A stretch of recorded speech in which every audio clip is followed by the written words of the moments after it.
Mais forte, irmão. É para Jesus. Aleluia.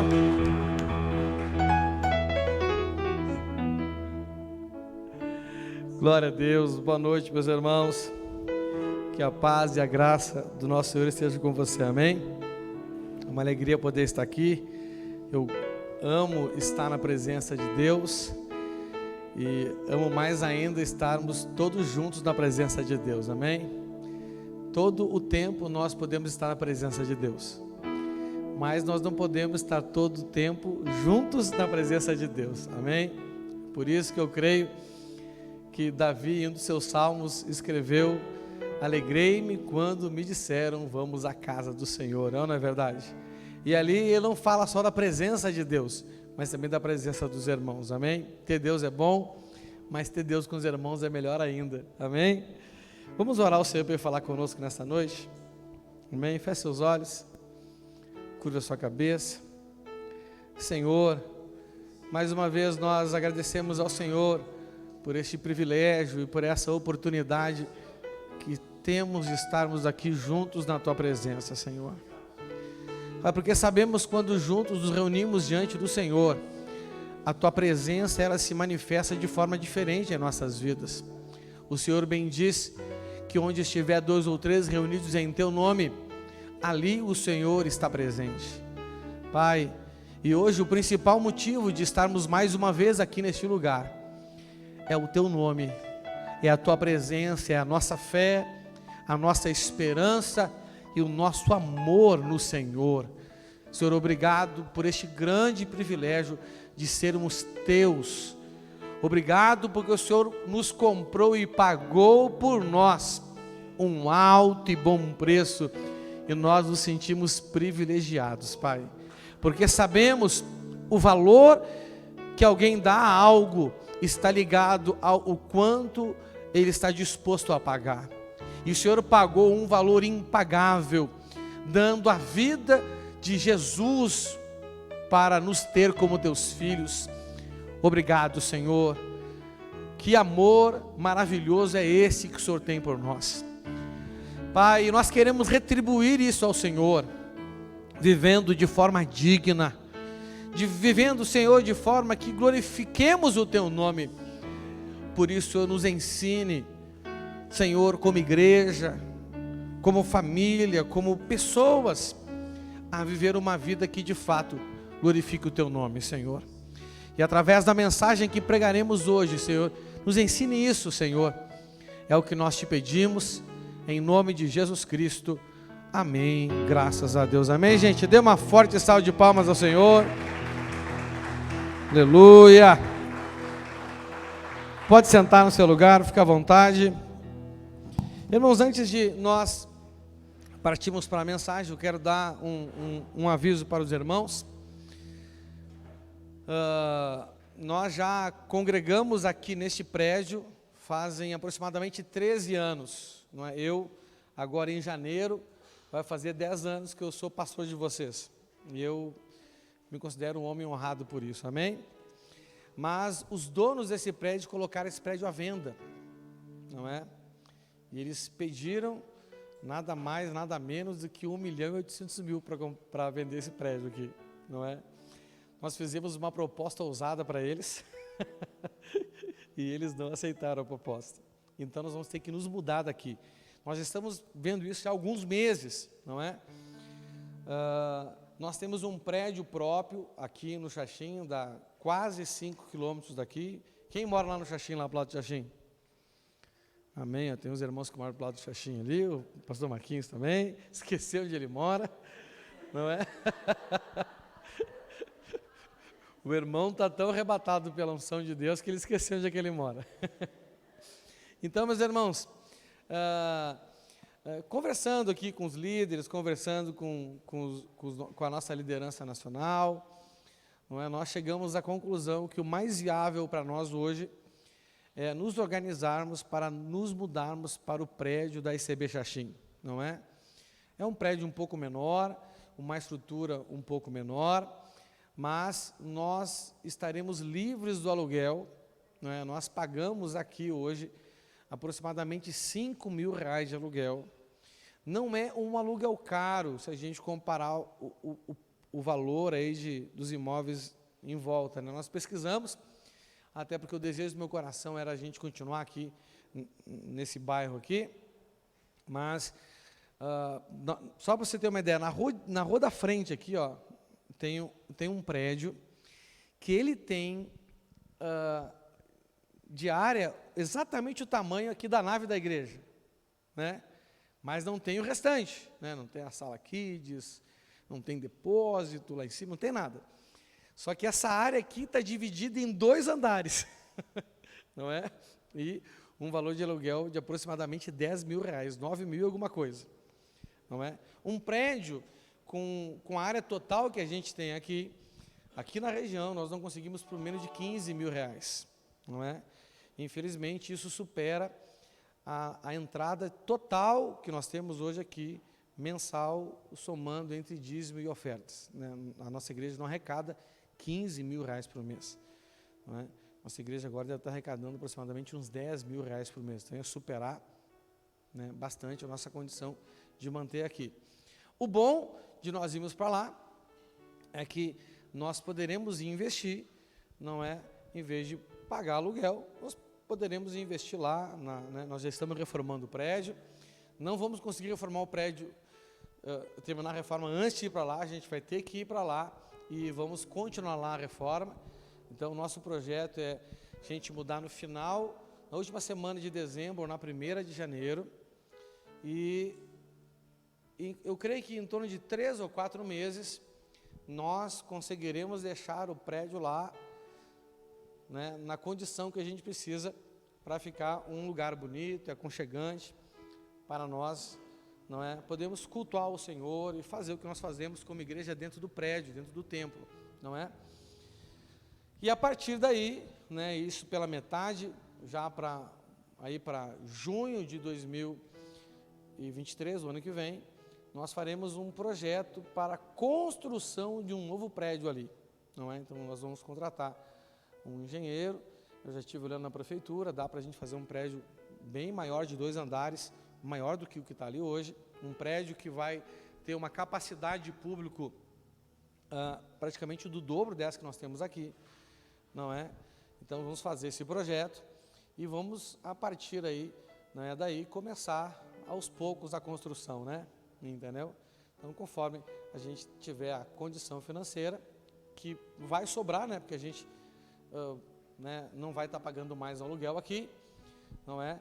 Nós não vamos conseguir inicialmente investir todo esse dinheiro, né? Porque eu moro aqui na igreja, então eu não pago um aluguel separado da minha casa. Indo para lá eu vou ter que pagar um aluguel separado da minha casa, não é? Mas nós acreditamos aí que nós teremos aí aproximadamente uns R$3.000 por mês para investir inicialmente na reforma e depois, não é, na construção do novo prédio ali mesmo. Nosso objetivo é, né, ir fazendo uma construção de forma que a gente possa, né, mas isso aí um engenheiro vai fazer o plano para a gente, não é? E nós vamos fazer desse jeito, não é? Então, por um lado a gente fica triste porque a gente está acostumado aqui, muitos irmãos moram aqui perto, não é? Mas por outro lado eu quero que você fique feliz, né? Porque nós estaremos em um lugar que é nosso, já é um terreno que já é da igreja, um prédio que já é da igreja, e nós poderemos investir lá para estabelecer uma estrutura, não é, que realmente vai nos atender, né? Então eu acredito aí que dentro aí de 3 ou 4 anos no máximo, contando com a nossa condição atual, óbvio que a gente vai crescer ao longo desse tempo, e nossa condição vai melhorar, mas se a nossa condição atual não mudar, provavelmente em 3, no máximo em 4 anos, nós teremos já um prédio novo lá, entendeu? Mas eu tenho certeza que Deus vai abreviar esse tempo na nossa vida, amém? Né? Os irmãos que moram aqui, muitos têm carro, né? Os que não têm veículo próprio, nós temos a Kombi da igreja, então aos domingos nós faremos aqui uma rota aqui para pegar os irmãos, não é, para poder levar até lá, até que, né, que tudo se organize, amém? Os irmãos que moram fora daqui, vai dar praticamente a mesma distância, não é? Não vai mudar praticamente nada. Os irmãos que moram ali para a região do Xaxim, não é? Porque lado ali vai ficar bem mais perto, não é? Eu creio que para a maioria vai ficar mais perto. Para outra, né, para muitas pessoas não vai fazer diferença, né, porque o caminho que, em vez de vir para o lado de cá, você vai para o lado de lá da BR e vai dar na mesma. Daqui até lá não dá 5 quilômetros de distância, não é? Então, nós temos, por exemplo, irmãos que moram bem perto do prédio da igreja ali, a exemplo, o Diego e a Sara, e muitas vezes vêm a pé para a igreja, vêm, né, de lá vêm a pé para cá, pastor Marquinhos, volta e meia, vem caminhando. Quanto tempo só leva de lá para cá caminhando, pastor Marquinhos? E que ele tem perna curta, então quem tem perna... não é? Quem tem uma perna um pouquinho mais comprida já vai levar um pouco menos, não é? Claro que a distância não é uma distância assim que a pessoa caminha geralmente, não é, com certeza, mas para quem gosta de caminhar, né, dá até para ir andando se quiser. Amém, irmãos? Então peço que vocês orem, não é? Orem para que Deus nos abençoe, para que tudo dê certo, amém? E eu tenho certeza que vai ser, né, 2023, nós até colocamos o nome dele, é o ano da mudança, porque essa mudança não representa somente uma mudança física, essa mudança também para nós representa uma mudança espiritual, porque nada acontece por acaso, amém? Então, né, vamos orar por isso, e em janeiro nós já estaremos de casa nova, amém? E vamos trabalhar para que ela fique cada vez mais, né, melhor para atender a nossa necessidade. Posso contar com a oração de vocês? Então esse era o aviso, amém? E vamos agora então a nossa mensagem, não é? Irmãos, nós estamos nos preparando para fazer o nosso sacrifício anual, não é? O que é o sacrifício anual? Nós temos um costume de fazer uma oferta financeira no final de cada ano, não é? Nós sabemos que o sacrifício, ele é um princípio bíblico, e nós aqui, para cumprir esse princípio, nós fazemos um sacrifício anual, amém? E nós estamos ministrando para te direcionar nesse sacrifício, não é? E o objetivo não é te direcionar em valores, mas o objetivo é te direcionar em princípios, amém? Porque o valor é aquilo que você decide no seu coração. Mas eu quero deixar algo muito claro para você. Você não é obrigado a fazer nenhum sacrifício, embora o sacrifício ele seja um princípio implícito na nossa vida de fé, não é? A Bíblia diz que é melhor a gente não fazer uma promessa do que fazer e não cumprir, não é? Então, de forma alguma, não é, eu quero que você se constranja por qualquer situação. Deus não vai te amar nem mais, nem menos, não é? Mas pastor, sacrifício dá resultado? Dá, em qualquer área da sua vida que você fizer sacrifício, você vai ter mais resultado, sim ou não? Se você fizer mais sacrifício nos estudos, você vai ter mais ou menos resultado que uma pessoa que não fez? Mas, é uma lei que rege a vida. Se no seu trabalho, você fizer mais sacrifício, você vai ter o mesmo resultado daquele que não fez nenhum sacrifício? A não ser que o seu chefe seja injusto, não é verdade?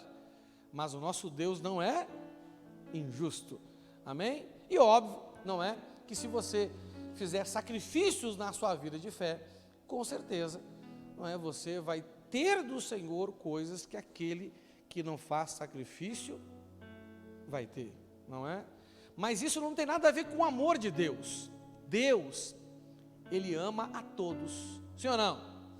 Mas além de Ele amar a todos, Ele é também um Deus justo, sim ou não? Deus é amor, mas o trono dEle é um trono de justiça. Então é óbvio, não é? Que Ele recompensa as pessoas segundo aquilo que elas estão dispostas a se esforçar e a sacrificar ao Senhor, amém? Mas você não é obrigado, não é? Não se sinta nem triste, nem constrangido, muito pelo contrário, não é? Se você não tem fé para isso, não faça. Não faça para impressionar a mim, nem o seu líder, nem ninguém aqui na igreja, não é? Faça se você crê.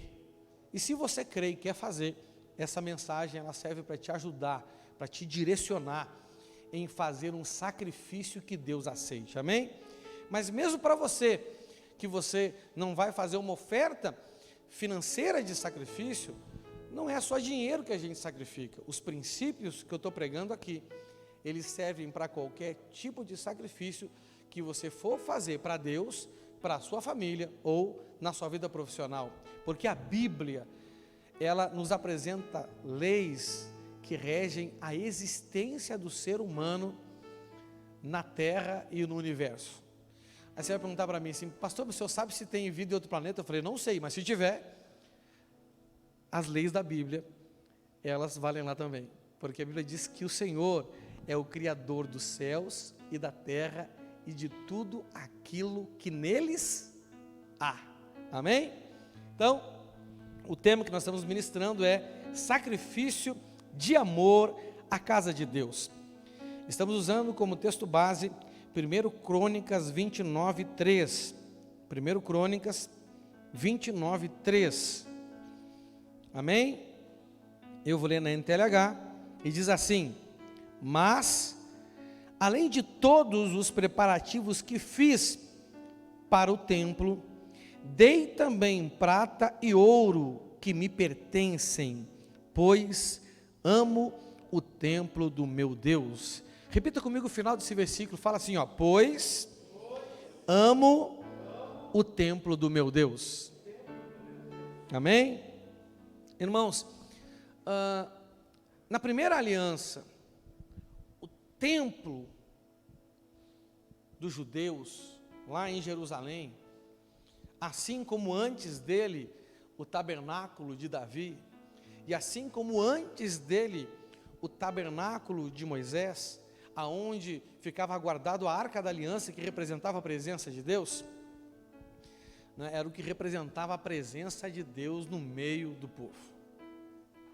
Hoje, o que representa a presença de Deus na humanidade é a igreja, e a Bíblia diz que a igreja é um templo de pedras vivas, não é? A Bíblia diz que Deus não habita em construções feitas por mãos humanas. Ele nunca habitou. O templo da primeira aliança, ele não era um templo de habitação, ele era simplesmente um templo de manifestação, não é? Hoje, por exemplo, você está se manifestando nesse lugar, não é verdade? Quem já se manifestou aqui? Quem já orou? Quem já cantou? Você se manifestou. Mas você não mora aqui, não é verdade? Sim ou não? Então, há uma diferença muito grande em um lugar de habitação e em um lugar de manifestação. O templo da primeira aliança, da antiga aliança, era somente um lugar de manifestação. Mas o Senhor, através do sacrifício de Jesus Cristo, Ele estabeleceu a igreja. E a Bíblia diz em Colossenses que a igreja é o corpo de Cristo. Amém? E o apóstolo Pedro diz que a igreja é o templo de pedras vivas, lugar da manifestação constante da presença de Deus, porque Deus habita em nós, amém? A Bíblia diz, o apóstolo Paulo, falando aos Coríntios, ele diz que o nosso corpo é o templo do Espírito, é a casa aonde ele fez habitação, não é? Jesus, ele disse, quando antes de ser assunto aos céus, ele disse aos discípulos que estavam um pouco tristes, porque ele morreu, ressuscitou, e ele tinha dito que ele ia embora para os céus, não é? Não estaria mais com eles, e eles ficaram tristes, e Jesus, para consolá-los, disse, é melhor para vocês que eu vá, porque se eu não for, eu não mandarei o Consolador, não é? E a Bíblia diz que ele habita em nós, e ele estará em nós para sempre. Amém? Na antiga aliança, o amor do povo de Deus por Deus, ele era representado através do amor que aquele povo tinha pelo templo de Deus, não é? Há uma grande verdade que nós não conseguimos fazer absolutamente nada direto para Deus. Não conseguimos, não é? Por isso que Jesus certa vez disse, não é? Quando eu estive doente, vocês foram visitar, eu estive preso, vocês foram visitar, e os discípulos perguntaram, mas Senhor, quando que te vimos assim?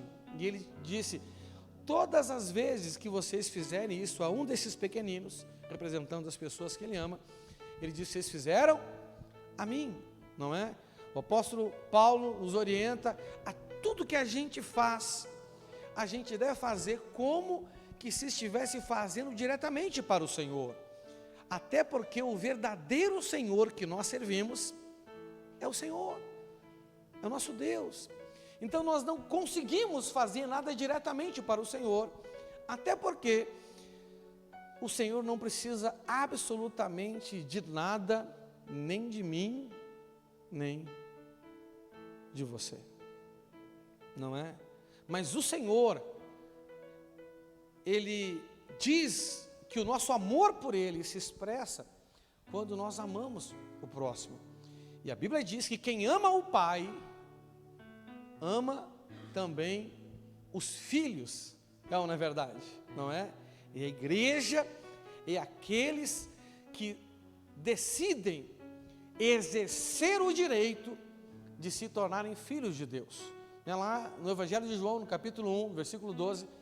Coloca para mim, Ju, por favor. Coloca na NTLH, João 1,12. Olha o que está escrito ali. Já vai aparecer. Está nervosa, Ju? Vamos orar para a Ju não ficar nervosa. Ela diz assim, ó. Porém, alguns creram nele e o receberam.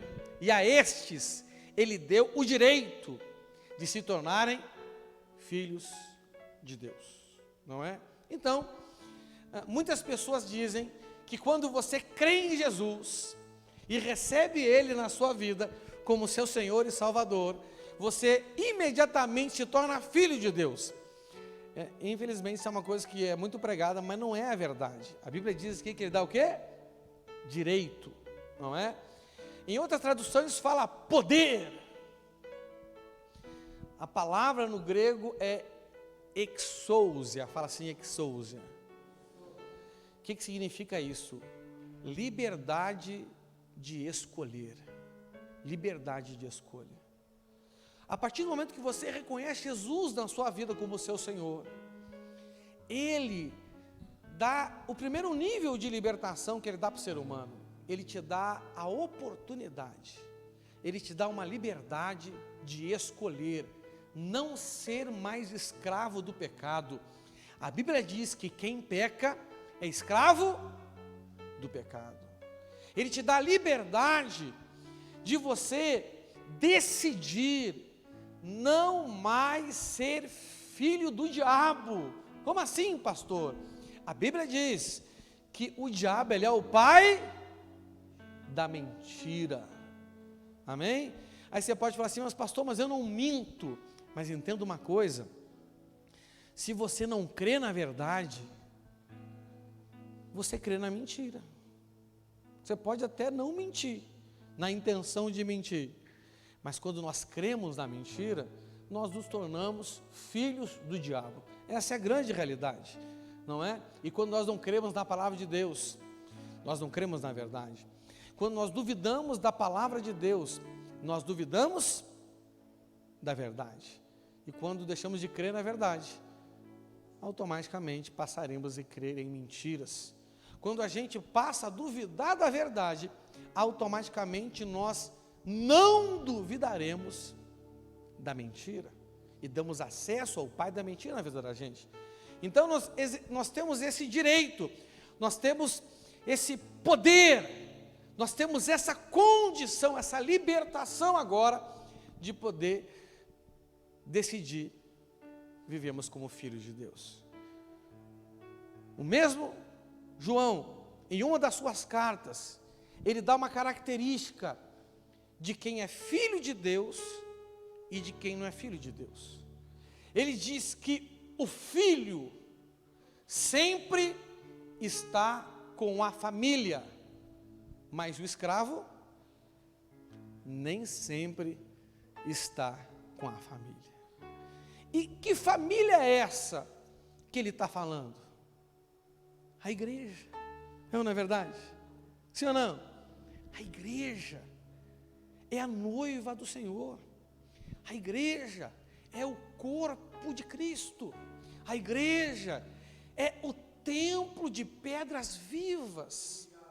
A igreja é a reunião dos filhos de Deus, não simplesmente nesse lugar, porque nós não estamos na igreja, nós somos igreja. Amém?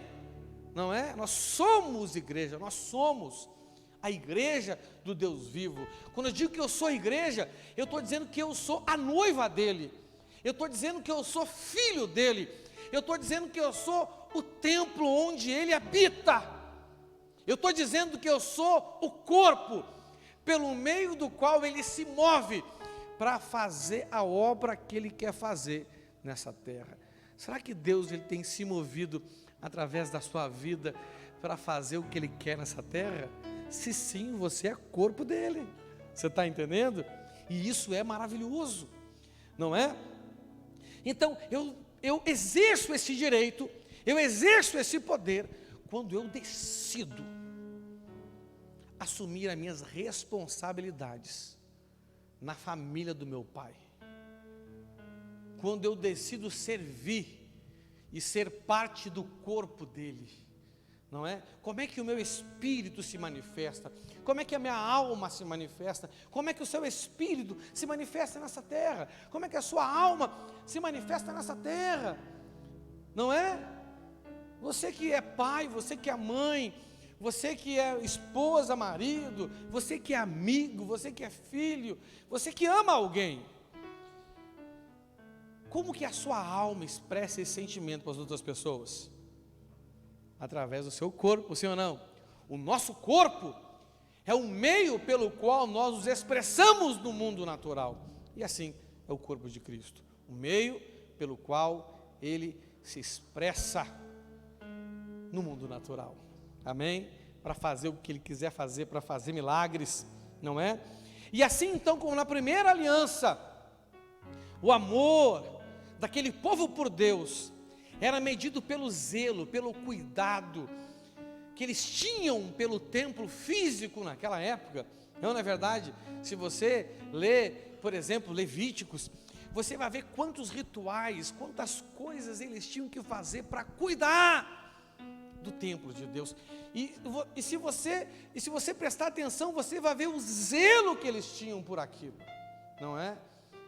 Só que hoje esse templo não é mais físico, embora a gente tenha que ter zelo pelas coisas físicas, não é? Pelas coisas materiais. Mas hoje o amor que nós temos por Deus se expressa através do nosso amor pela igreja, o nosso amor pelo templo de pedras vivas, o nosso amor pela noiva dele, o nosso amor pelos filhos dele, o nosso amor pelo corpo dele. E de fato, nós temos muitos textos bíblicos que comprovam que tudo que nós fazemos para a igreja, Jesus leva para o lado pessoal, porque ele olha para a igreja como o corpo dele. Se você pisar no meu pé, não é? Você não pode dizer assim para mim assim, ó, mas pastor, não fica bravo comigo, eu não fiz nada contra o Senhor, eu só pisei no seu pé. O problema é que para mim o meu pé sou eu. É impossível você pisar no meu pé e eu não levar isso para o lado pessoal, não é? Paulo, inadvertidamente, ele perseguia a igreja. Saulo, depois virou o apóstolo Paulo, não é? Naquele encontro que ele teve com Jesus, no caminho que ele levava de Jerusalém a Damasco, quando ele foi lá para Damasco, para perseguir os cristãos daquela cidade, quando Jesus se encontra com ele, ele vê uma luz forte, brilhante, mais brilhante do que o sol do meio-dia, e ele literalmente cai do cavalo, não é? E Jesus chamou ele, e ele perguntou para o Senhor, ele só ouviu a voz, ele perguntou: quem és tu, Senhor? E Jesus respondeu da seguinte forma para o apóstolo Paulo: eu sou Jesus, a quem tu persegue. Se você servir a igreja, Um dia você vai ouvir uma voz, e você vai perguntar assim: quem és tu? E ele vai dizer para você: eu sou Jesus a quem tu serve. Se você cuida da igreja, um dia você vai ouvir uma voz e você vai perguntar para ele assim: quem és tu? E ele vai dizer assim: ó, eu sou Jesus de quem tu cuida. E se você for relapso com a igreja, e um dia você ouvir a voz dele, e você perguntar: quem és tu, Senhor? O que ele vai dizer para você? Eu sou Jesus, aquele com quem tu tens sido relapso. Não é? Você está entendendo? Então por isso que nós temos que amar a igreja. E a igreja, ela é a casa que não é construída por mãos humanas. A igreja é o templo de pedras vivas. Amém? Então nós precisamos de verdade amar a igreja. E eu, particularmente, eu entendo que a igreja, ela é a mãe de todas as bênçãos. Tudo para ser gerado na terra precisa de um pai e precisa de uma mãe. As bênçãos de Deus para chegar até a sua vida também precisa de um pai, e o pai é Deus. A Bíblia diz para a gente não se enganar: tudo de bom que chega até nós vem da onde? Vem do céu, do Criador das luzes do céu, vem de Deus. Mas existe um meio pelo qual Ele traz isso para a gente, a igreja. Irmãos, foi Jesus que me salvou, mas Ele me salvou porque a igreja me alcançou. Foi Jesus que me curou, não é? Eu conheci Jesus com 25 anos de idade. Desde os meus 11 ou 12 eu sofria de insônia. Jesus que me curou, mas foi através da oração de um homem dedicado a Ele, e eu nunca mais tive insônia. Hoje eu deito e durmo, já fazem 20 anos isso. Então dos meus 11, 12 até meus 25 anos, pensa, entendeu? As pessoas, quando eu digo para elas a minha idade, elas falam que eu pareço ter muito mais. E eu falo: por causa que eu não dormia direito. Você sabe que não dorme direito envelhece, não é verdade? A pele fica mais velha, o cabelo cai mais. Então foi isso que aconteceu comigo. E quando eu descobri que essa insônia que eu tinha era fruto de um assédio maligno, meu irmão, um dia, me olhando no espelho, eu fiquei bravo com o diabo. Eu falei: diabo, olha o que tu fez comigo. Fiquei com a cara toda enrugada, perdi cabelo. Só de raiva eu vou servir o Senhor. Você está entendendo? Não é? Então quando alguém fala assim para mim: pastor, o senhor parece ser mais velho do que é. Eu falo assim: porque o diabo me judiou muito. Até meus 25 anos de idade. Amém? Mas por dentro o Senhor me renovou. O Senhor, Ele transformou, Ele tem transformado a minha vida. E Ele tem feito isso através da igreja. Então existem muitas bênçãos maravilhosas, mas a igreja, ela é a mãe de todas as bênçãos. E nós precisamos cuidar da igreja, não é? O texto que lemos aqui em 1 Crônicas fala de um momento da vida de Davi, onde o amor de Davi por Deus foi crescendo, foi aumentando. Deixa eu contar uma coisa para você: ninguém ama ninguém da noite para o dia, não é? Você pode até começar a amar alguém, mas ao longo do tempo esse amor precisa crescer, é ou não é verdade? Não é? Davi começou a ter suas experiências com Deus. Davi começou, não é? Já tinha uma vida com Deus. Chegou um tempo na vida dele que o amor dele por Deus cresceu ao ponto dele decidir construir um templo para Deus, não é? Eu não sei em que nível está o seu amor para com Deus, não é? Tem gente que ama, mas ainda esse amor não está no nível de fazer nada. Fique triste não, que você precisa deixar esse amor crescer, é ou não é verdade? E como que a gente deixa um amor crescer? A gente deixa o amor crescer investindo no relacionamento, não é verdade? Sim ou não? Quando a gente investe no relacionamento com as pessoas, o nosso amor, os nossos sentimentos por ela aumentam ao longo do tempo, não é? Aí você pode pensar assim, pastor, mas eu estou tendo uma experiência contrária. Eu estou investindo no meu relacionamento com determinada pessoa e o amor está diminuindo. É porque você está investindo com princípios errados. Se tiver com os princípios certos, é impossível o amor diminuir. Se está diminuindo, é porque você está se relacionando com a motivação errada, com os princípios errados, com um propósito errado. Aí sim, não é? Quando nós nos relacionamos de forma egoísta, pensando prioritariamente na gente, não no outro, é normal que a gente se frustre mais do que deve, se chateia mais do que deve, se decepcione mais do que deve, se ira mais do que deve, e esses sentimentos, eles vão sufocando o nosso prazer, a nossa alegria, a nossa satisfação de estar com qualquer pessoa. E acontece com pessoas, até com Deus acontece isso. Tem pessoas que se frustram com o Senhor. Você está entendendo? Então, não é? O amor de Davi começou a crescer, e o seu amor também deve crescer.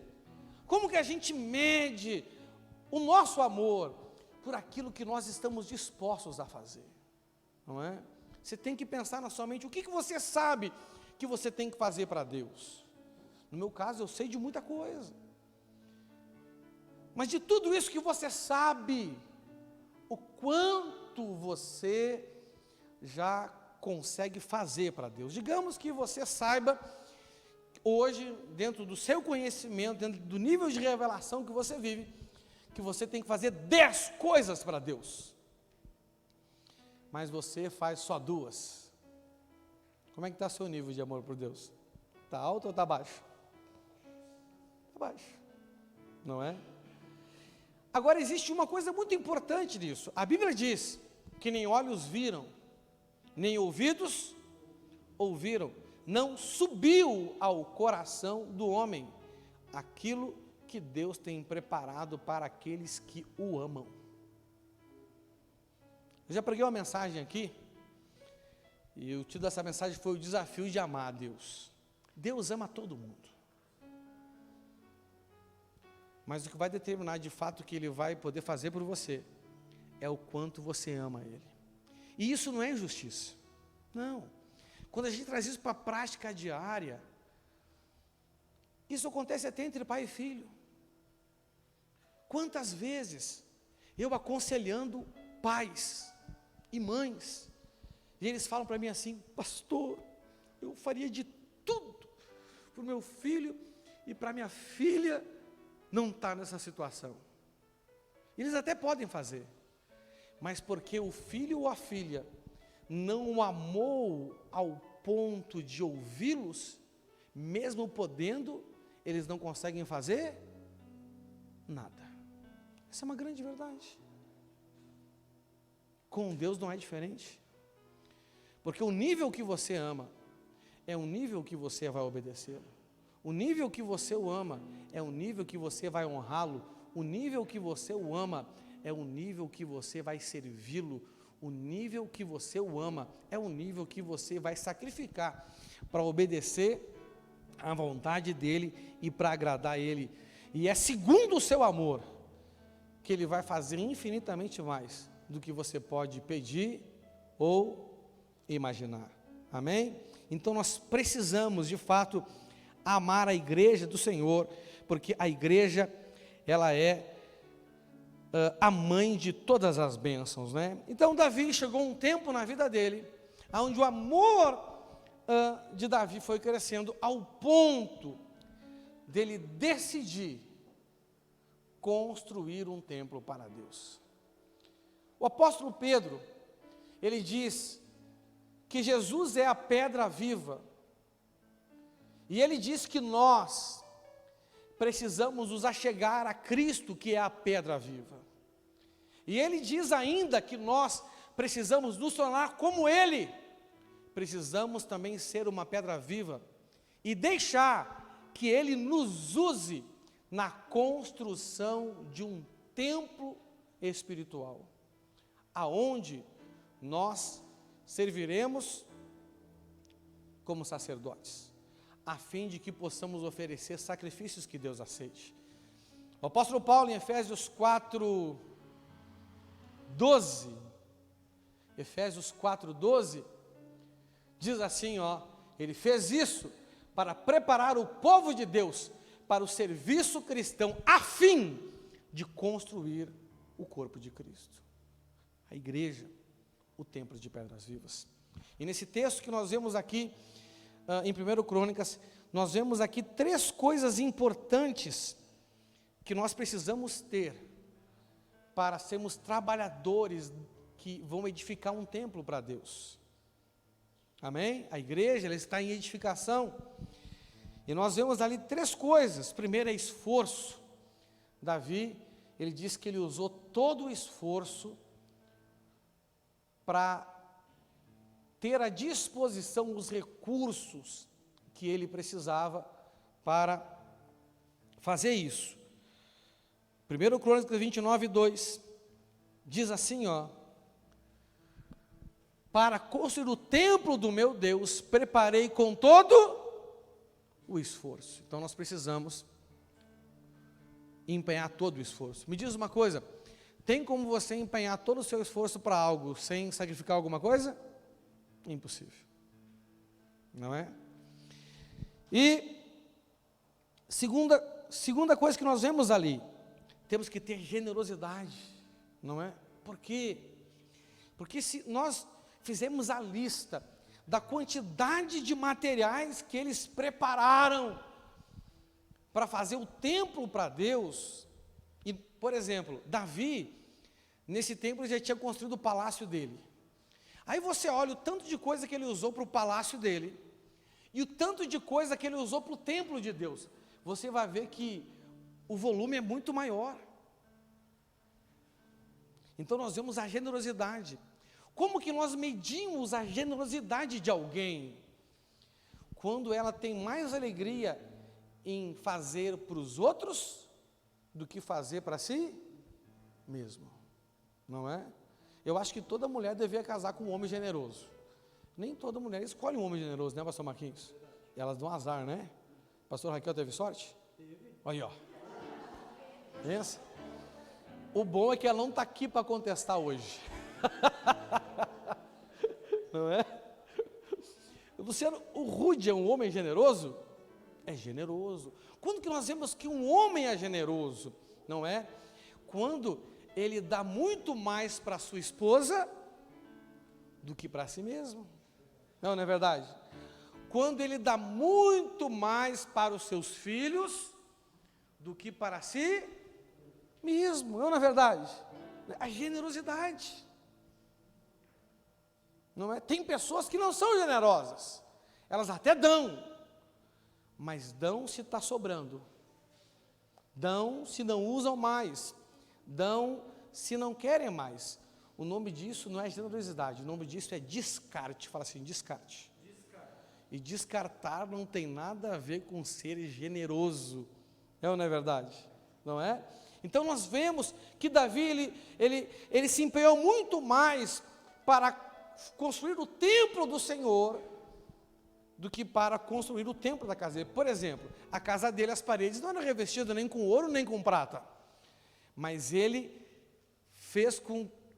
garantiu ouro e prata suficiente para que tudo na casa de Deus fosse de ouro, que não fosse de ouro, fosse de prata. É ou não é verdade? Não é? Então, nós vemos a generosidade.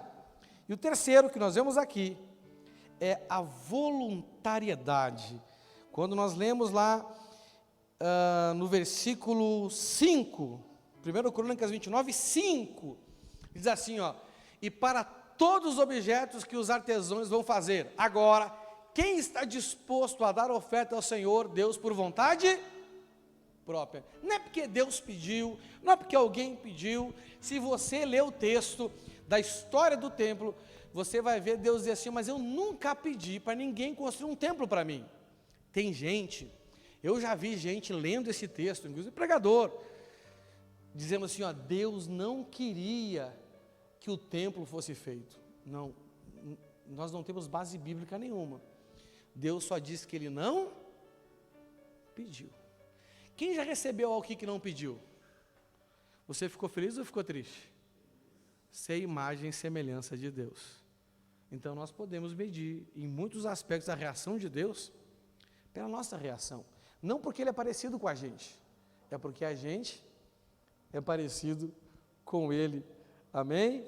Então, essa vontade própria. Tem gente que fala assim para mim: pastor, eu só vou fazer se Deus pedir. Imagina você ter um filho que só faz as coisas em casa quando você pede. Você vai ficar feliz ou brabo com ele? Eu tenho coisa, meu irmão, que sinceramente, se eu tenho que pedir, eu até me aborreço. Você está me entendendo? A Lara já tem 5 anos, então ela já tem tarefa em casa. E uma delas é arrumar a bagunça dos brinquedos que ela faz. E volta e meia eu estou passando pela sala e piso no brinquedo dela.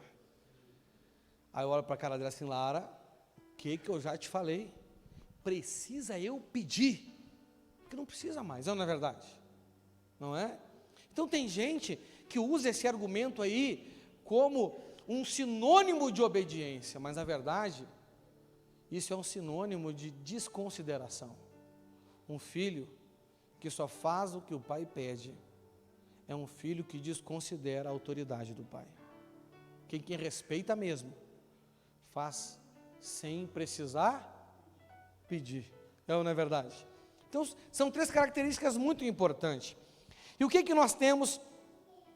Não é que sacrificar para construir o templo do nosso Deus. Estou só dando uma recapitulada aqui, né? Nós temos que sacrificar para oferecer a Deus o nosso tempo. Nós temos que sacrificar para oferecer a Deus os nossos talentos. Nós temos que sacrificar para oferecer a Deus os nossos tesouros. Tudo que você vai construir na sua vida, seja o que for, você precisa oferecer sacrifício de tempo, você precisa oferecer sacrifício de talentos, e você precisa oferecer sacrifício de tesouros. Ninguém pode se considerar uma pessoa dedicada em algo na sua vida, se não sacrificar pelo menos essas 3 coisas, não é verdade? Tempo, talento e tesouros, não é? A grande tristeza do ser humano hoje é que eles querem mais do que estão dispostos a dar. E a Bíblia já diz que mais bem-aventurado é aquele que dá do que aquele que recebe. Mas nós medimos o quanto nós somos abençoados por aquilo que recebemos. E temos que mudar essa medida. Temos que medir pelo tanto quanto temos alegria, disposição e condição de dar, e não de receber, porque mais bem-aventurado é aquele que dá do que aquele que recebe. Amém? Nós vimos a semana passada que quem ama a igreja necessariamente ama os pastores da igreja, ou não é verdade? De tudo que Deus, através da igreja, Deus dá coisas boas para a gente, não é verdade? Mas de tudo que Deus dá para você através da igreja, o que é mais importante? O prédio, a cadeira, a música, ou pessoas que cuidam da gente? As pessoas que cuidam da gente. Eu sou muito grato ao missionário Abraão, missionária Vânia, que foi o casal que me ganhou para Jesus, que cuidou de mim, que cuidou da minha família, da minha mãe, dos meus irmãos, que cuida de mim até hoje. Até hoje, eles me socorrem em momento oportuno, não é? A missionária Vânia, ela é espiritualmente uma mãe mesmo. Assim como a minha mãe, a dona Sara, cuida das coisas da minha vida natural, se preocupa comigo até hoje, né? Sempre que eu estou com alguma situação assim, de alma, de espírito, meu irmão, sabe, o Espírito Santo vai lá nela e toca no coração dela, ela me manda uma mensagem, me manda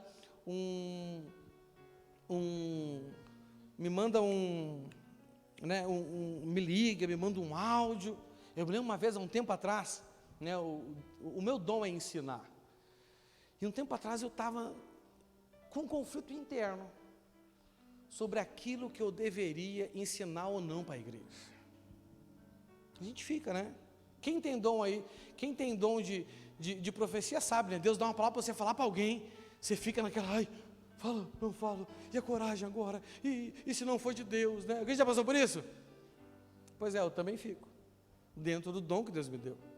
E eu estava com um conflito, meu irmão, e orando, pedindo uma resposta para Deus.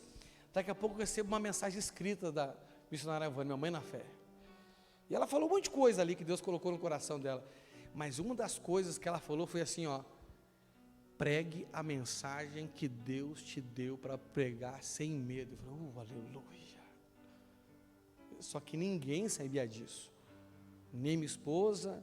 Eu nem orei em voz alta para o diabo não ficar sabendo. Você está me entendendo? Não é? E a palavra veio. Gente, sabe, as pessoas que cuidam da gente, as pessoas que oram por nós, as pessoas que nos orientam, que nos ensinam, que são instrumentos de Deus para cuidar das nossas necessidades espirituais, são a coisa mais importante que nós encontramos dentro da igreja. A segunda coisa que eu quero falar para você hoje, não é? Que é um motivo pelo qual nós devemos sacrificar, né? É que quem ama a igreja, ama as boas obras. Repita comigo, quem ama a igreja, ama as boas obras. Então olha aqui para mim, se você acha que ama Deus, sem amar a igreja, você está enganado. E na verdade você está se auto-enganando. E se você acha que ama a igreja, se você não ama as boas obras, você está se enganando. Se você fala assim, pastor, eu amo a igreja, eu só não gosto muito das pessoas. Ah, mas a igreja são o quê? São as pessoas, não é verdade? Sim ou não? Eu amo a igreja, mas eu não amo as boas obras. Meu irmão, as boas obras é o que dão um propósito para a igreja, sim ou não? Como que a igreja nasceu? A igreja nasceu em uma ordem de Jesus, que nós chamamos de a grande comissão. Fala assim comigo, a grande comissão. Está lá em Mateus 28, do 18 em diante. Coloca para nós, Ju, por favor. Aqui nasce a igreja. Então Jesus chegou perto deles e disse: Deus me deu todo o poder no céu e na terra. 19. Portanto, vão a todos os povos do mundo e façam com que sejam meus seguidores, batizando esses seguidores em nome do Pai, do Filho e do Espírito Santo.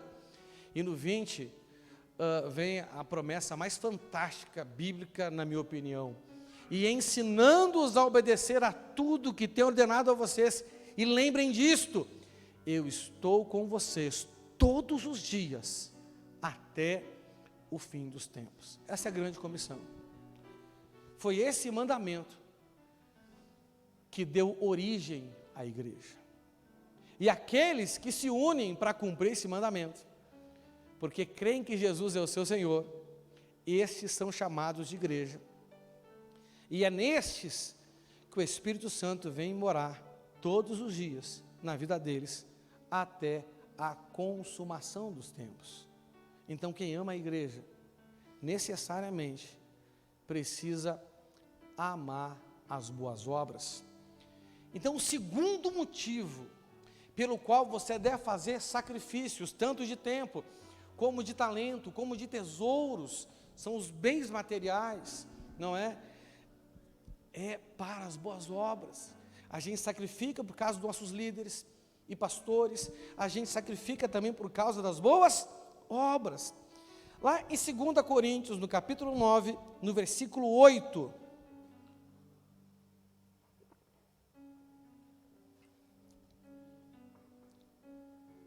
Segundo Coríntios, capítulo 9, versículo 8, na NTLH diz assim, ó: e Deus pode dar muito mais do que vocês precisam, para que vocês tenham sempre tudo o que necessitam, e ainda mais do que o necessário, para fazerem todo o tipo de boas obras. O Senhor, Ele nos prometeu vida em abundância, amém? Ele disse em João 10:10, o inimigo vem senão para matar, roubar e destruir, mas eu vim para que as ovelhas tenham vida e vida em abundância. Está ali? Aqui fala vida completa. Coloca na Almeida Revista Atualizada, Ju. Vida e a tenham em abundância. O que é ter algo em abundância? Fala aí. Fala aí. Hã? Ter mais do que precisa. Ter o quê? Ter sobrando. O Senhor, Ele quer que você tenha na sua vida coisas sobrando. Então, olha só, o Senhor, Ele quer te libertar. Quem quer ser liberto aí? Ele quer te libertar daquela palavra maligna, diabólica, satânica, terrível, chamada não tenho tempo. Como a gente vê as pessoas dizendo isso, não é verdade? Não tenho tempo. Tem pessoas que não têm tempo para nada. Psicologicamente, né, se você for consultar os psicólogos, aí, os filósofos, né, os psicólogos e filósofos, você vai ver que uma pessoa que acredita que não tem tempo, é porque ela está sempre preocupada, ou seja, ela se ocupa com coisas que ainda não vão acontecer. Isso é uma preocupação. E também elas estão pós-ocupadas. Elas estão ocupadas com coisas que já aconteceram. E essas pessoas que ficam ocupadas com aquilo que ainda não aconteceu, e também ocupadas na sua mente com coisas que já aconteceram, elas não conseguem produzir o que precisam no momento presente. Então, 1 minuto para elas não vale 1 minuto. 1 minuto para elas vale alguns segundos só. 1 hora para ela não consegue gerar o que ela poderia gerar em 1 hora. Você está entendendo? Né? 1 hora para ela às vezes vale 15 minutos, porque, né, 45 minutos ela está pré-ocupada ou está pós-ocupada, está distraída, então não consegue gerar o que precisa. O Senhor, Ele quer que você viva a abundância das 24 horas que Ele te deu, porque a Bíblia diz que há tempo para tudo debaixo do sol, e as pessoas dizem que não tem tempo para nada. A Bíblia diz que há tempo para tudo. As pessoas dizem que não há tempo para nada. O Senhor quer te dar talentos, não é? Quantas pessoas bloqueadas emocionalmente não conseguem deixar os seus dons, os seus talentos fluírem? Você não tem ideia o quanto as pessoas são bloqueadas por bloqueios emocionais, por carência, por medo, por vergonha, por timidez, por insegurança, por traumas, por feridas na alma. Nosso Deus, pensa, imagine se você tivesse seu corpo todo ferido, você ia ter a força física que você tem, você ia ter a disposição física que você tem? Não, o Senhor, Ele quer te dar talentos em abundância, e o Senhor também, Ele quer te dar recursos em abundância. Esse texto que lemos aqui em 2 Coríntios 9:8, fala especificamente de recursos materiais, né? Aquilo que nós precisamos no mundo físico, e ele diz, não é? E Deus pode dar muito mais do que vocês precisam, para que vocês tenham sempre tudo o que necessitam, e ainda mais do que o necessário, a fim de fazerem todo o tipo de boas obras. Então é importante você saber algo muito interessante. Qual o objetivo de você ter uma vida em abundância? Qual é o propósito de Deus em liberar sobre a sua vida recursos muito além do que você precisa? Qual é? O texto diz, né?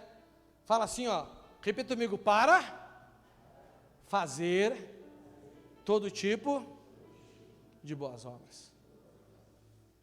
o objetivo da prosperidade de Deus na nossa vida, seja ela em que aspecto for, é sempre em função das boas obras. Então, entenda uma coisa: amar as boas obras é uma chave muito importante para receber de Deus mais do que você precisa. Você está entendendo? Vamos dar um exemplo espiritual para você ter uma ideia. Olha só, você que não tem interesse em ensinar a Bíblia para ninguém, você não quer evangelizar ninguém, você não quer cuidar espiritualmente da vida de ninguém, você não quer pregar para ninguém, quando você lê a Bíblia, você não consegue tirar para você não consegue tirar dali nem o que você precisa. Sabia disso? Você lê e fala assim: rapaz, é como se eu não tivesse lido. Mas quando você começar a se preocupar com os outros, quando você começar a ler a Bíblia para ter o que falar para os outros, para ganhar a alma para Jesus, para ensinar as pessoas o caminho que elas devem andar, gente, você vai abrir a Bíblia, rapaz, em um versículo Deus vai falar tanta coisa com você. Você está me entendendo? Por que isso? Da onde que vem essa abundância? Do seu amor em fazer as boas obras. A abundância está ligada a isso. Porque o objetivo, a abundância tem uma finalidade. A abundância de Deus tem um propósito. A abundância de Deus tem um porquê.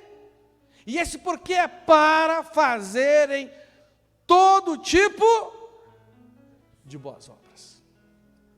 Isso é muito importante. E nós fazemos boas obras em dois aspectos. Em quantos? O primeiro aspecto e mais comum é o nosso aspecto pessoal, sim ou não?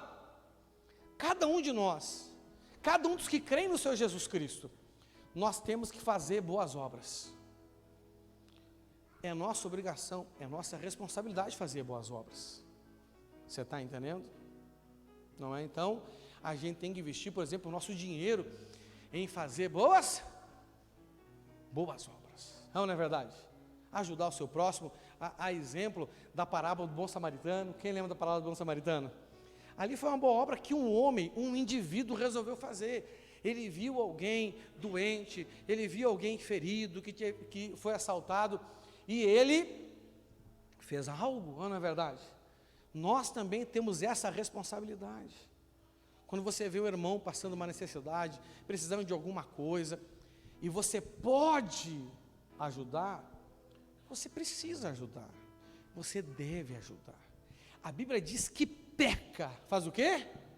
Peca aquele que sabe fazer o bem e não faz. Isso é pecado. É o pecado mais abundante na terra. Você sabe qual é o pecado mais abundante na terra? Quem sabe aí? O pecado da omissão. Eu sei que devo fazer, sei fazer, tenho condição de fazer, mas arrumo um motivo para não fazer. É o pecado da omissão. Você está me entendendo? É o pecado mais abundante, não é, na face da terra. É por isso que existe um ditado que diz que de boa intenção o inferno está cheio. Porque as pessoas, na sua maioria, elas no máximo têm boas intenções e não boas ações. Nós temos que ter boas ações. E faz boa ação para Deus quem decide fazer as boas obras que Ele mandou a gente fazer. Amém? Esse é o primeiro aspecto. Amém? Mas nós temos que admitir alguma coisa. No aspecto pessoal a gente é muito limitado. Concorda comigo? O segundo aspecto que a gente deve fazer boas obras, que aí entra a questão que eu quero chegar com vocês, são as boas obras no aspecto congregacional. Fala assim, congregacional. Eu me lembro uma vez, até uma pessoa que participava aqui da igreja, hoje não está mais conosco, no final de um culto, tinha alguém, um morador de rua, aqui na frente da igreja, precisando de um sapato, de um tênis, qualquer coisa. Você está me entendendo? E eu tinha um compromisso depois do culto. eu sempre abraço os irmãos, aí estava saindo, essa pessoa me abordou assim: missionário, tem uma pessoa aqui precisando de um sapato, o senhor não tem para dar? Eu falei: ixi, filho, infelizmente, não tenho. Não é? Não tenho. Eu falei: mas veja se alguém não tem aqui. Como eu tinha um compromisso, eu peguei e saí. Quando cheguei em casa já mais de meia-noite, fui abrir meu WhatsApp, tinha uma mensagem dessa irmã. Ela falou para mim mais ou menos assim: missionário, eu tenho que dizer para o senhor que eu fiquei muito chateado com o senhor, porque hoje mesmo na pregação o senhor disse que a gente tem que cuidar dos outros, e devo ter dito mesmo, porque isso é bíblico, não é verdade? Mas hoje, no final do culto, quando eu fui abordar o senhor disse que não tinha um sapato para dar para aquela pessoa. Aí eu entendi a situação dela. Eu falei assim: irmã, eu entendo a tua chateação. Respondi para ela, né? Aí eu falei para ela que eu vou falar para vocês agora. Nós moramos numa região aqui, onde todo dia passa alguém pedindo alguma coisa. Se você for na minha casa hoje, eu só tenho as cobertas que é para mim, para minha esposa e para minha filha. Por quê? Porque tudo que eu tinha sobrando eu já dei. Já dei roupa, já dei sapato. Mas você acha que eu consigo ter dinheiro para dar um sapato ou roupa todo dia para alguém que vem aqui e me pede? Não tenho. Eu falei para ela: irmã, o que eu posso fazer a nível pessoal, eu tenho feito. Mas eu não posso toda semana ou todo dia dar um sapato para alguém. Eu não faço isso comigo, eu não me dou um sapato toda semana. Eu não me dou um sapato nem todo mês. Você está me entendendo? Então eu não posso. Mas eu falei assim: irmã, eu acredito que aquilo que nos incomoda é porque o Senhor está nos chamando para resolver. Eu falei: irmã, eu tenho orado para Deus levantar, e continuo orando, porque essa resposta não foi respondida. Eu tenho orado para Deus levantar alguém na nossa igreja que tem um chamado para ação social. Porque até hoje as pessoas que resolveram fazer, só fizeram bagunça no depósito. E não fizeram o que tinha que ser feito. Não cuidar do jeito que tinha que ser cuidado. Eu falei: irmã, tu não quer assumir esse ministério? Você acredita que a irmã nunca mais reclamou para mim de ação social na igreja? Passou à vontade. Aquele amor, sabe, aquela preocupação com os necessitados morreu naquele dia, eu acho, porque ela nunca mais fez nada, não falou nada, e depois saiu da igreja ainda. Então, pessoalmente nós somos limitados. Agora, tem obras que somente através da congregação a gente vai poder fazer. Vamos dar um exemplo? Quem acha que a igreja tem que cuidar dos drogados? Quem acha? Você teria coragem de pegar um drogado ali na esquina, aqui na esquina tem uns 4 ali, Você teria coragem de pegar ele hoje ali e levar para sua casa? Por que não? Porque você é mau? Não, porque você não pode colocar em risco a sua família para ajudar os outros, não é verdade? Seria loucura se você fizesse isso.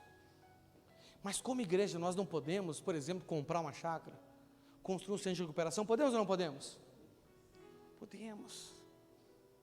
Não é? Você está me entendendo? Você pode assumir um compromisso de toda noite fazer janta para os moradores de rua. Quem pode fazer isso? O nosso tempo pessoal não permite isso, não é verdade? Mas como congregação nós podemos fazer, sim ou não? Podemos. Agora, olha só, quando que a congregação pode fazer? A gente pode comparar a nossa situação congregacional com a nossa situação pessoal, não é? Nem todos nós hoje aqui, eu acho que a maioria não tem uma condição financeira abastada para que sobre dinheiro a fim de que toda semana você possa fazer uma boa obra, não é verdade? Sim ou não? Mas Deus, Ele quer te conduzir por esse caminho. Você só tem que mostrar para Ele que você ama as boas obras. E Ele vai começar a abrir porta para você. Um emprego melhor, uma promoção, seu negócio vai crescer, suas vendas vão aumentar. Deus não pode fazer essas coisas? Pode ou não pode? Pode. Claro que Ele pode.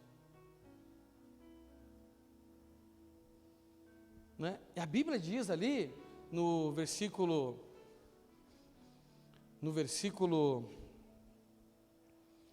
8 de 2 Coríntios 9, coloca ali. A Bíblia não diz que Ele vai fazer, a Bíblia diz que Ele pode fazer. Por que Ele não diz que Ele vai? Porque isso depende de você.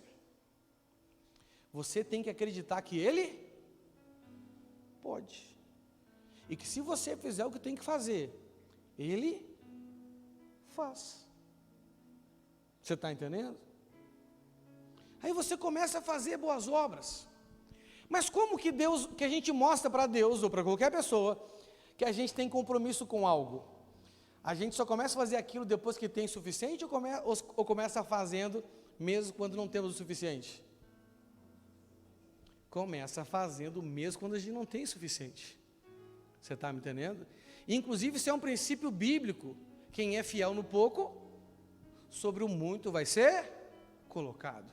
Tem gente que fala assim, quando eu tiver... Papo furado.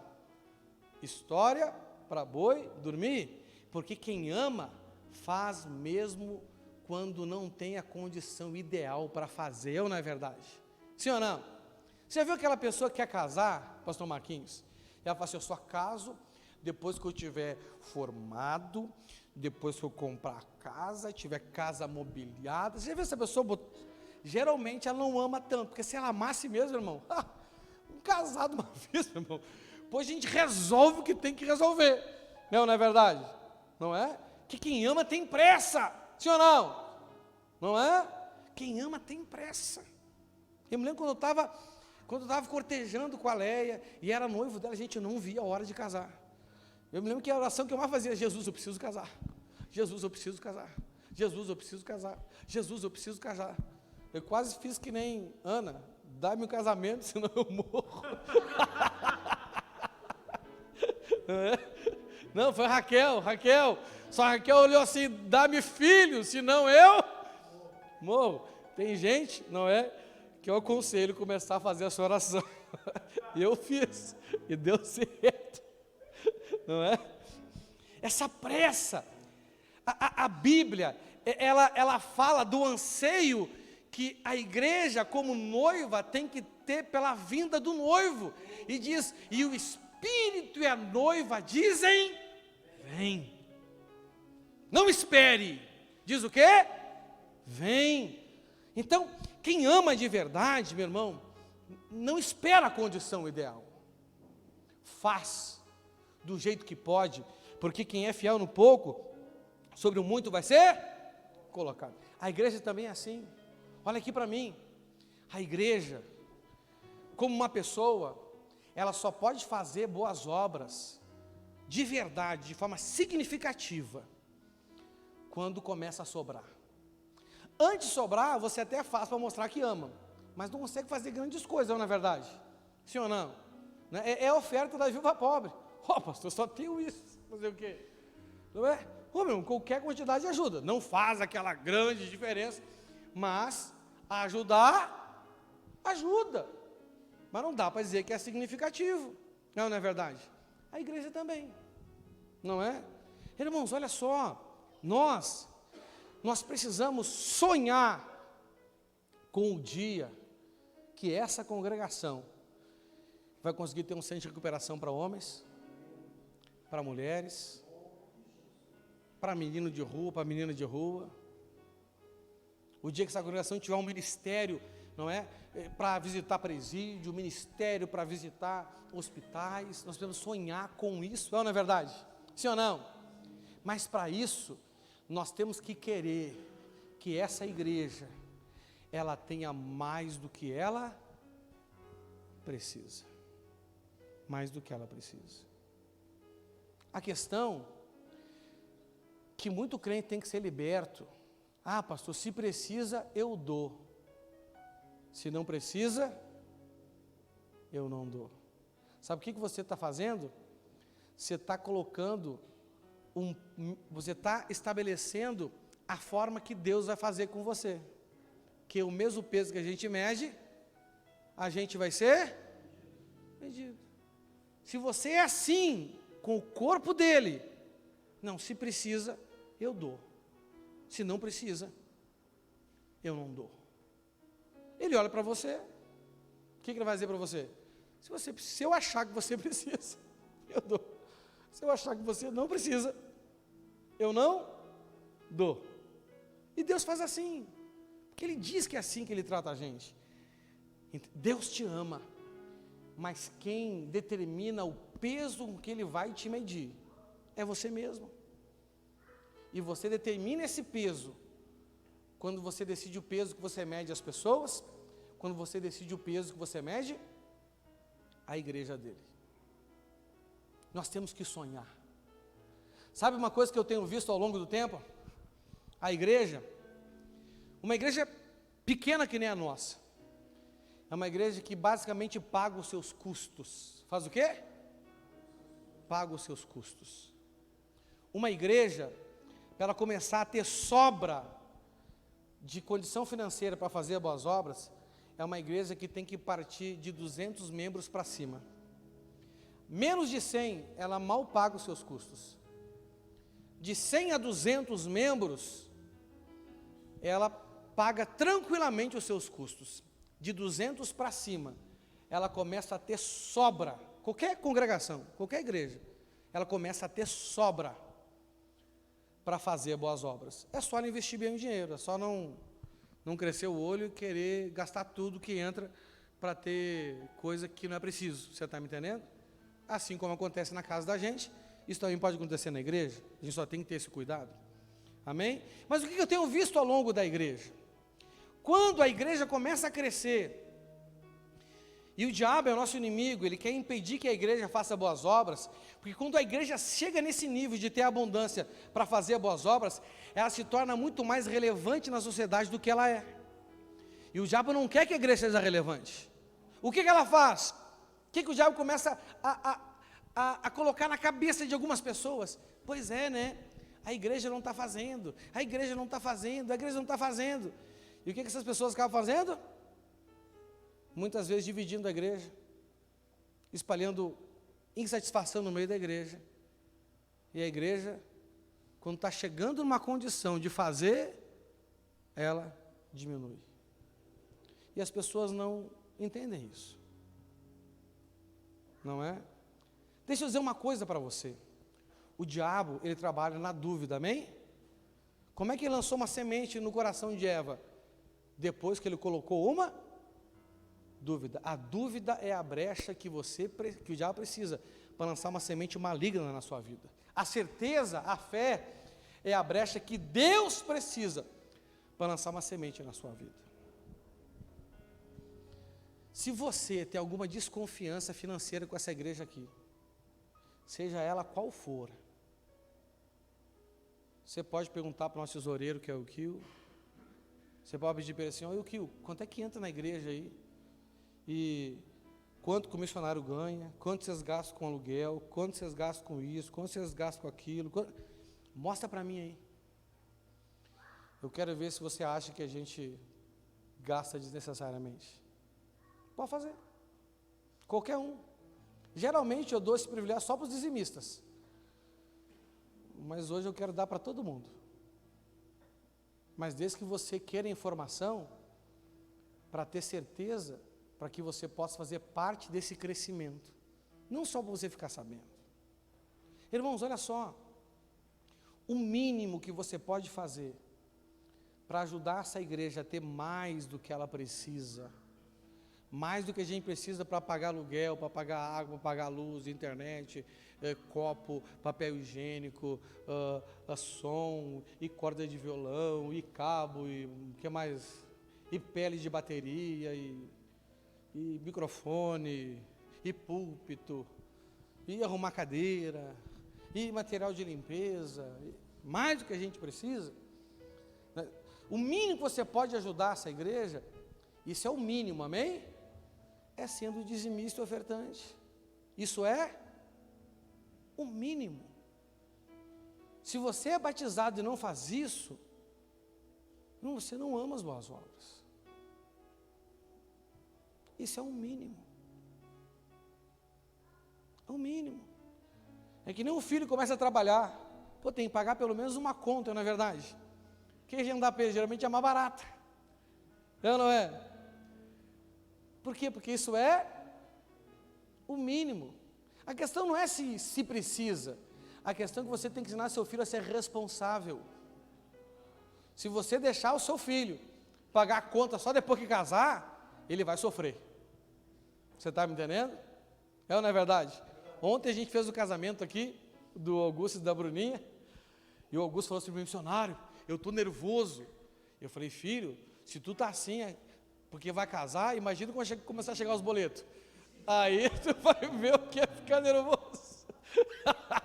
A hora que começar a bater os boletos, filho, aí que tu vai vir tremendo falar com o missionário: está chegando o boleto, não sei da onde. Meu Deus do céu, agora o que eu faço? Não é? Muitas pessoas têm uma dificuldade na sua vida conjugal porque não aprenderam a ser organizados financeiramente. E quem tem que ensinar isso é pai e mãe, sabia disso? Dando responsabilidade financeira para eles. Então, irmãos, um dos motivos que Deus recompensa o nosso sacrifício é quando nós sacrificamos para que a igreja tenha mais do que ela precisa. Para quê? Para fazer todo o tipo de boas obras. Então esse é um bom motivo, esse é uma boa razão, esse é um bom propósito para você que vai fazer esse sacrifício anual. Ame a igreja, ame os pastores e líderes da igreja, ame as boas obras. E se você for sacrificar, sacrifique por isso. Deus vai te recompensar, amém? Fique de pé no seu lugar, vamos orar a Ele nesta noite. Feche os seus olhos. Senhor nosso Deus, para nós aprendermos hoje o motivo que o Senhor quer nos dar vida em abundância, Pai. O Senhor quer que tenhamos muito mais do que nós precisamos, Pai, a fim de que nós vivamos com sobra, para que as tuas boas obras sejam feitas. Uma das chaves da vida em abundância é o amor às boas obras que o Senhor nos preparou de antemão para que as fizéssemos, Pai. Senhor meu Deus, que o Teu Espírito nesta noite venha fazer mais do que as minhas palavras podem fazer, Senhor.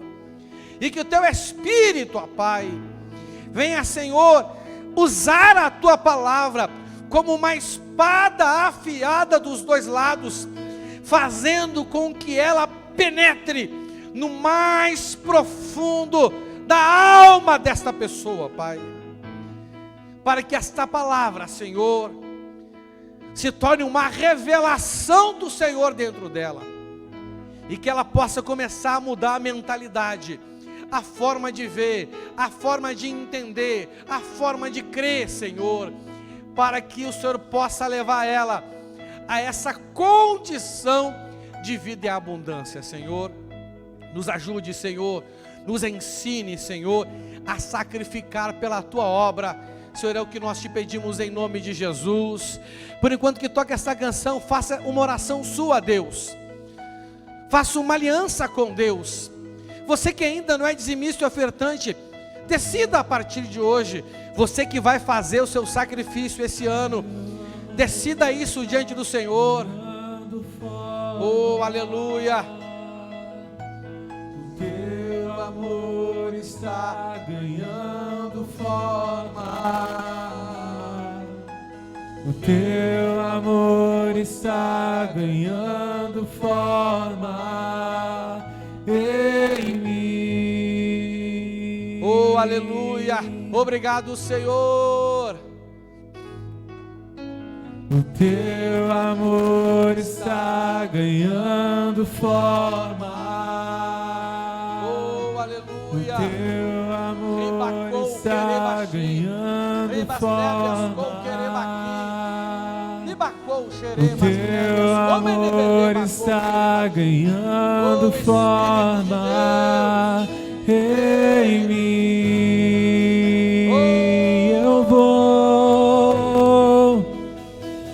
Eu vou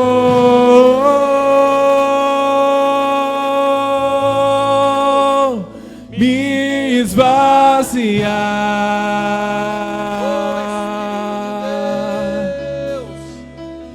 pra você,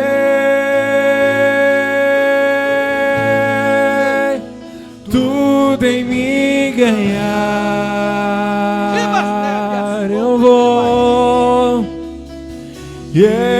vou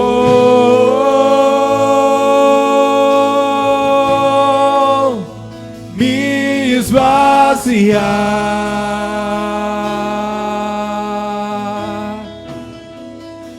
pra você,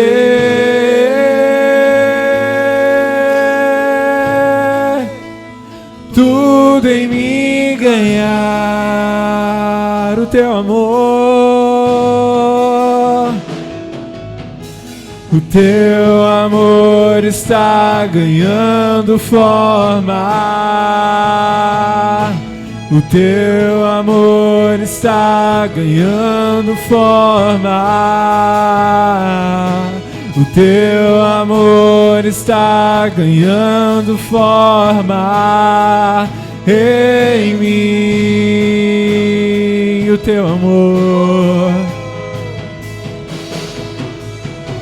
o teu amor está ganhando forma. O teu amor está ganhando forma. O teu amor está ganhando forma em mim.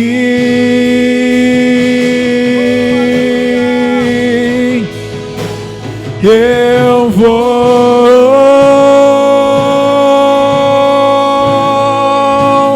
me esvaziar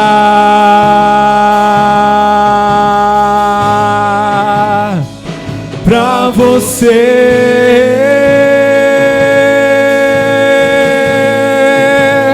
tudo em mim ganhar. Eu vou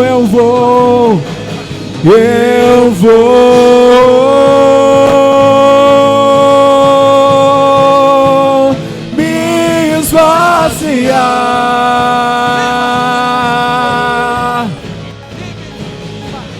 pra você,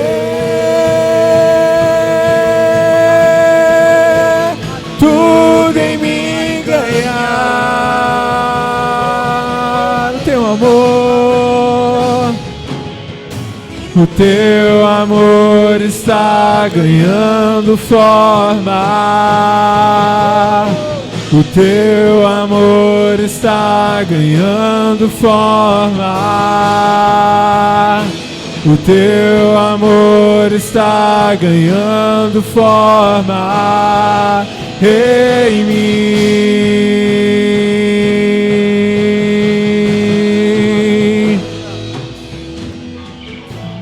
Oh, aleluia, Senhor, Espírito Santo. Senhor, nós precisamos amar mais ao Senhor. Nós precisamos, Senhor, que o nosso amor pelo Senhor cresça, assim como cresceu o amor do rei Davi pelo Senhor, ao ponto de ele decidir sacrificar para edificar um templo para o Senhor. O templo hoje, Senhor, não é mais um templo físico. O templo hoje é a tua igreja. E as pedras são as pessoas. E nós precisamos que o nosso amor chegue no ponto que nos leve a sacrificar tempo, talentos e tesouros pela tua igreja, Senhor. Por isso, Espírito Santo, nos ajude, nos ajude a nos desprender daquilo que nos impede, daquilo que nos segura. Senhor, que os nossos tesouros estejam nas coisas do alto, porque onde está o seu tesouro, ali está o seu coração.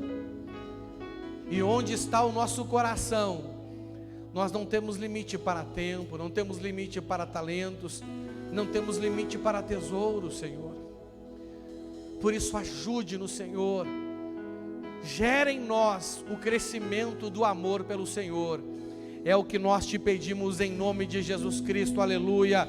Dê uma forte salva de palmas ao Senhor.